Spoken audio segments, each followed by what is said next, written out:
se lève à 5h30 et à 6h, on est au boulot. On ne compte pas ses heures, ça c'est sûr. J'ai besoin de faire quelque chose de concret, et quoi de plus concret que de produire ce qu'on mange.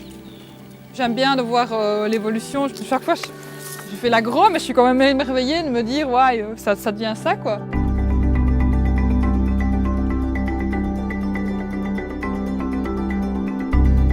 On fait tout du début à la fin, donc on ne sait pas le produire d'une manière énorme. Notre philosophie, c'est vraiment de faire ça de manière familiale et de le faire d'une manière correcte, quoi, qui respecte l'homme, qui respecte l'environnement. Donc tout ce qu'on y fait manuel, et surtout on essaye de traiter le moins possible, d'utiliser la lutte intégrée le plus possible en tout cas.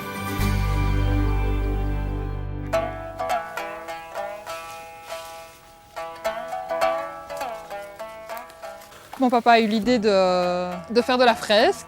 Dans le monde agricole, les gens le prenaient complètement pour un fou.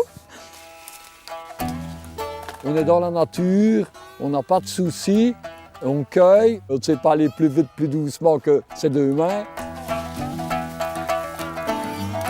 Elle est produite d'une manière artisanale. Il y a cette façon de rester à la terre, quoi. On cherche d'abord la qualité, avant la quantité, avant le rendement du plant. Je suis pour laisser le temps. Les fraises, pour moi, il faut être tous les jours dedans.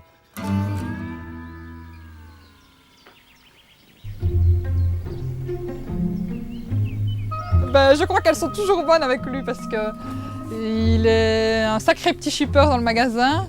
Je le laisse, si je ne le surveille pas, il mange les framboises dans un ravier, il mange les fraises dans l'autre ravier. Bon voilà, c'est un petit shipper.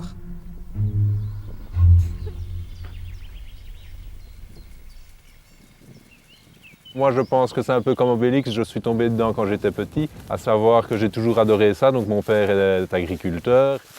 Je pense que pour faire ce métier-là, il faut être passionné, il n'y a pas le choix. Il y a des métiers beaucoup plus faciles ou beaucoup plus rémunérateurs, il ne faut pas se leurrer.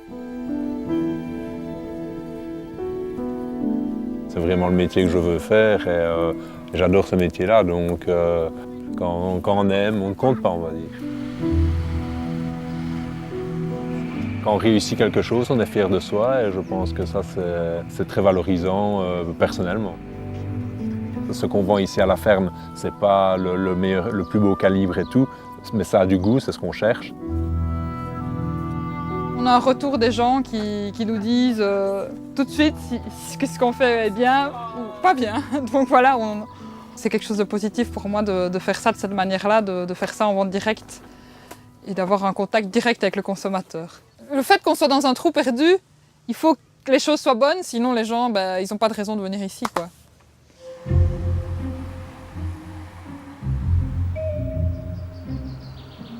C'est le bouche à oreille, c'est le fait de circuler, donc tout au début, qui m'a permis d'avoir une clientèle, d'avoir des gens très fidèles. Il s'est établi vraiment une relation de confiance entre les personnes, quoi. Donc ça, c'est super important. J'ai légué quelque chose, ça n'est pas tombé dans l'oubli du jour au lendemain, ce qui aurait été dommage, quoi. C'est quelque chose que mes parents ont développé et que je reprends et j'espère que je ferai aussi bien. Si elle les cultive encore dans 10 ans et que je suis toujours en bonne santé, mais je dirais qu'elle l'a réussi aussi bien que moi, si pas mieux, quoi.